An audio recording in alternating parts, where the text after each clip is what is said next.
What's up, guys? It's the Autistic Scyther here, and we've got a brand new video game console out for Nintendo, being the Nintendo Switch 2.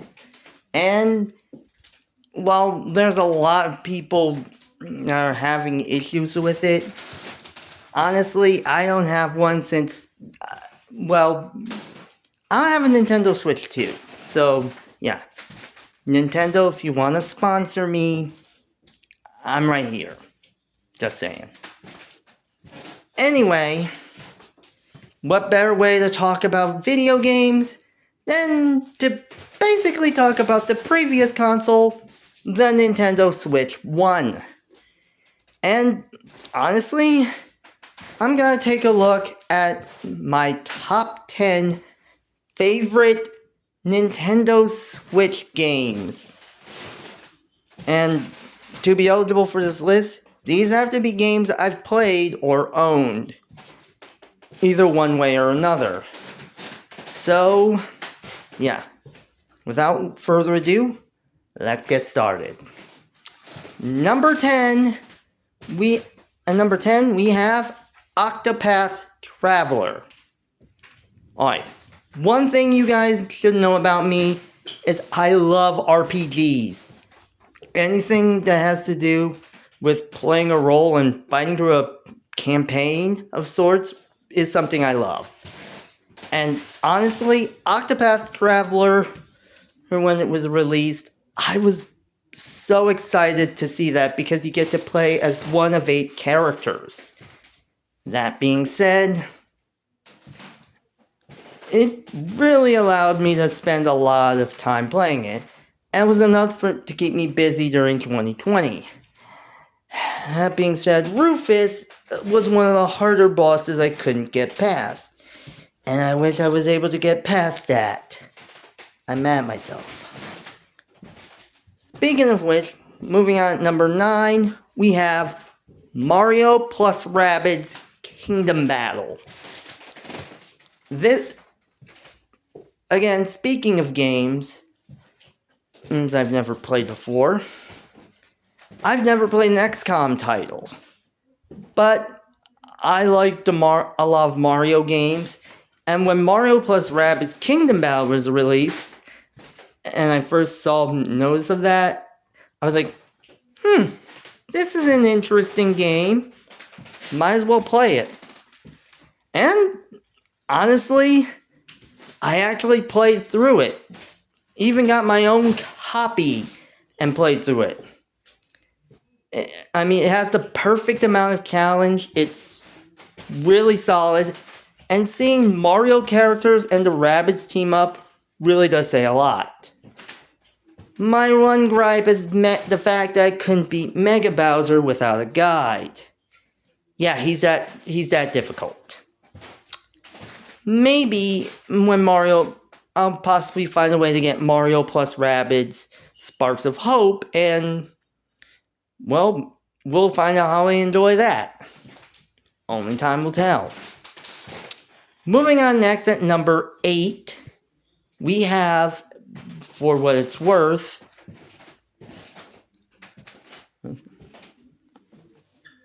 Monster Hunter Rise. Now, this is not my first Monster Hunter game. In fact, my very first Monster Hunter game was, in fact, the very first Monster Hunter game I played was, in fact, Monster Hunter 4 Ultimate, which I ended up borrowing for a interlibrary loan. So, it was kind of interesting, to say the least. So, when I got Monster Hunter Rise, it made me wonder just how I'd enjoy it. It's fair to say I really like it. And the fact that Monster Hunter Rise is just one of those games I was very easily able to play through, it really does say a lot. Plus, I like the Japanese style architecture of this game, so that's basically a plus as well. Moving on next at number 7, we have Paper Mario the Origami King. Or should I say, folding in at number 7, we have Paper Mario the Origami King. And I know, but here's a little context. Unlike most people, I never started with the original Paper Mario for N64. My very first Paper Mario game was Paper Mario The Thousand Year Door for the Nintendo GameCube. And my second Paper Mario game was, well, this. Paper Mario Sticker Star for the Nintendo 3DS. For those that are possibly wondering, why am I liking this game?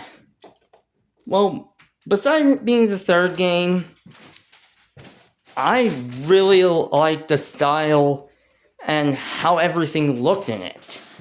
And while the rotation system or the rotation mechanic was kind of difficult to handle at first, once you get used to it, it actually is pretty good. So, yeah. Plus, a lot of the music I really like, so there's that.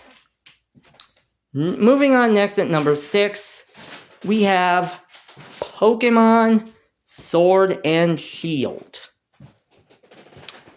Alright. For most people, here's something about me. I love Pokemon. It, alongside Fire Emblem, are two of my autistic gaming special interests. I love Gen 8. I love Gen 9. So, honestly, if I had to, there's a reason I had to choose one of those, and I had to choose Sword and Shield.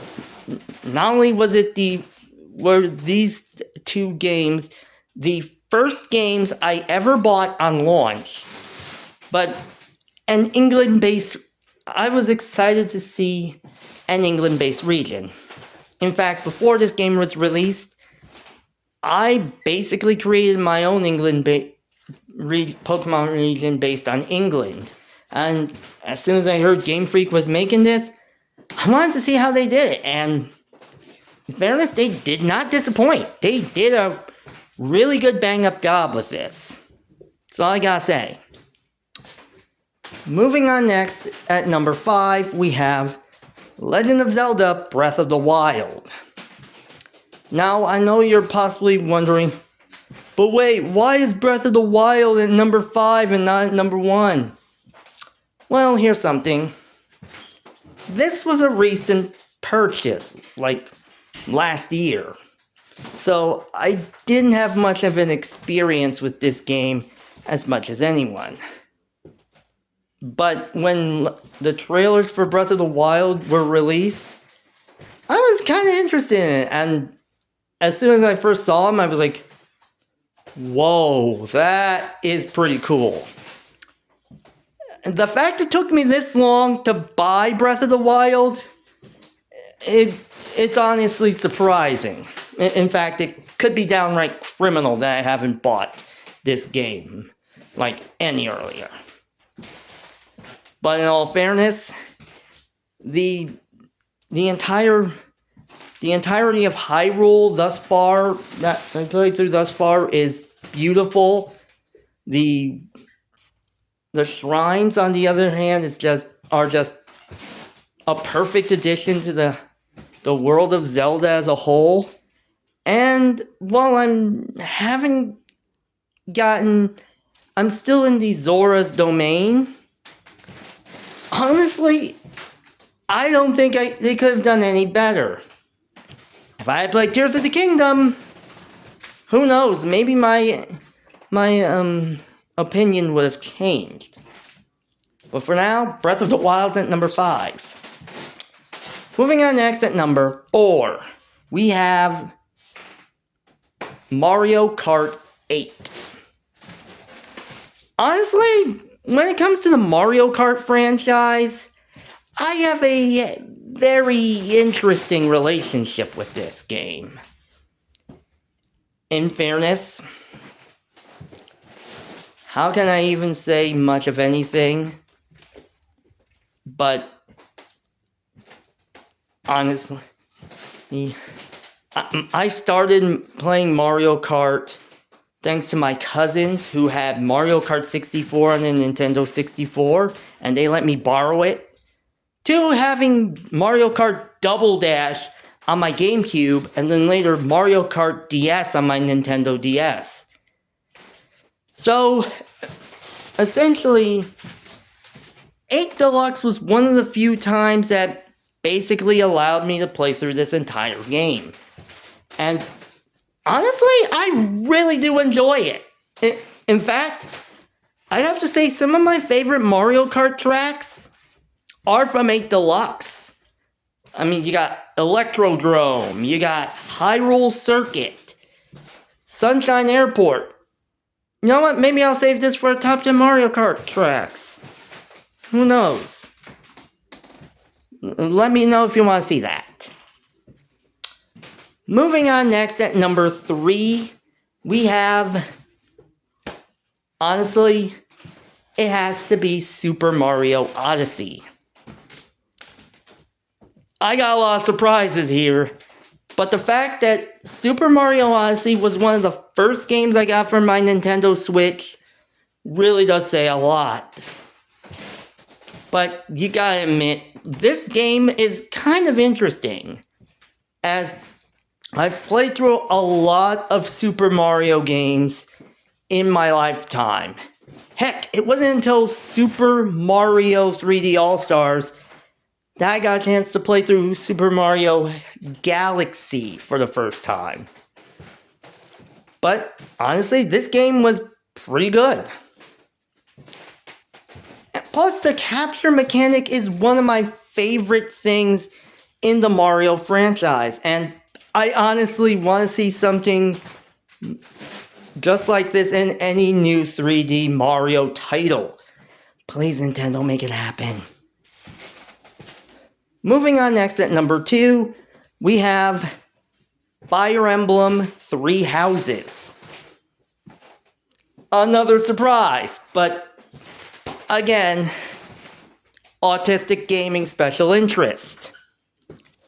Mario, it may be a solid game, but the fact that Fire Emblem Three Houses was the first game I personally ever purchased for the Nintendo Switch really does say a lot. And while I do like Fire Emblem Engage for what it's worth, Fire Emblem Three Houses is one of the few games I put the most in. Yeah, go ahead, call me a nerd, but you gotta admit, this is one of the most the fact I've put in so many hours and so many playthroughs in Three Houses, it's not even funny. Not even by a long shot. And moving on at number 1, we have Kirby and the Forgotten Land. Honestly, the fact that I started playing Kirby, getting into the Kirby franchise with Triple Deluxe, really does kind of say a lot. But honestly, oh, what better way to play through the Kirby franchise than Kirby and the Forgotten Land? I mean, this game is just, it's the first 3D Kirby game. Well, like, open world Kirby game.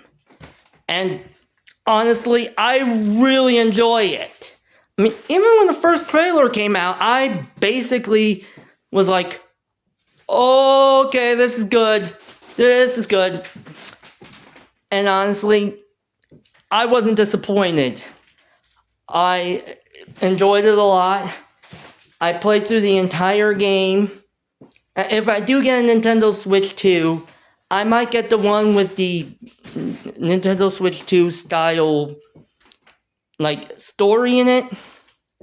But other than that, really does say a lot. there it is. So, those are all of the top 10, my top 10 favorite Nintendo Switch games. Well, you already know what I'm gonna say, folks. Like, comment, and subscribe. See you next time.